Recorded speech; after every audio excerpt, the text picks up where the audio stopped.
Premier chapitre, matrice, définition et propriété. Une matrice d'ordre Mn sur K, cela veut dire qu'on a M lignes, N colonnes. Toujours, on commence par le nombre de lignes. Donc, première ligne, deuxième ligne jusqu'à la Nième ligne et première colonne, deuxième colonne jusqu'à la Nième colonne. Donc, voici la notation générale d'une matrice. Ce terme, par exemple, veut dire qu'on part de la deuxième ligne, deuxième colonne. A de N veut dire qu'on part de la deuxième ligne, Nième colonne. On peut le noter de cette façon ou bien tout simplement A et J, I allant de 1 jusqu'à M et J allant de 1 jusqu'à M. Le terme sur K veut dire que tous ces termes appartiennent à K. Normalement, K, c'est R ou bien C. Donc, dans tout ce chapitre, lorsqu'on parle Mn de K, c'est R ou bien C. Si M égale à N, donc on parle d'une matrice carrée. Dans ce cas, on peut dire tout simplement une matrice carrée d'ordre n. Dans ce cas, A1, A2 jusqu'à ANN désigne la diagonale de cette matrice. Donc, il s'appelle les termes de la diagonale. Cette notation M fois N de K veut dire que c'est l'ensemble de toutes les matrices d'ordre M fois N, alors que Mn de K, c'est l'ensemble de toutes les matrices carrées d'ordre N. On va voir plusieurs exemples de matrices. Par exemple, celle-là, c'est une matrice où on a seulement une ligne et n colonnes. C'est pour cela qu'elle appartient à l'ensemble des matrices d'une ligne, n colonnes. Ça, c'est une matrice qui est ayant une ligne, 4 colonnes. Un autre exemple de matrice ayant m lignes, une colonne.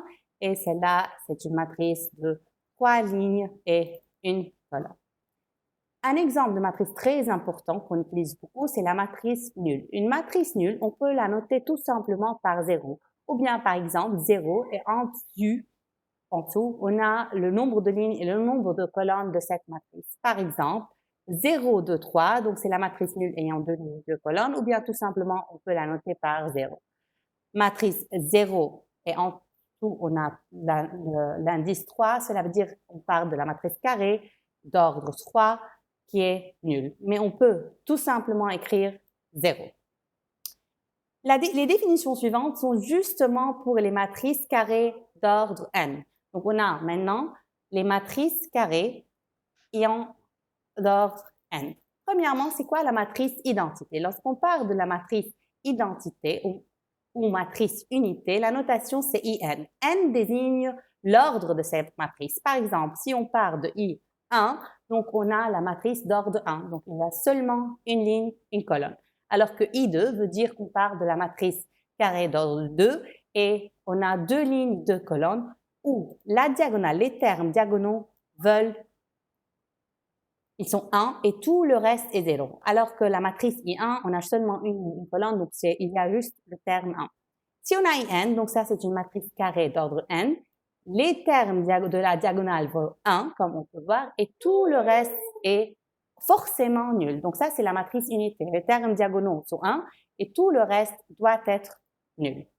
Un autre exemple de matrice qui est carrée, c'est la matrice diagonale. Donc dans ce cas, on a les termes dans la diagonale et tout le reste, il est nul. On peut écrire toute la matrice, comme cet exemple, ou tout simplement, on écrit diag A1, A2, donc on juste énumère les termes de la diagonale puisque tous les restes, c'est nul. Un autre exemple de matrice diagonale, donc on peut avoir les diagonales, ils ont une valeur, alors que tout le reste est nul.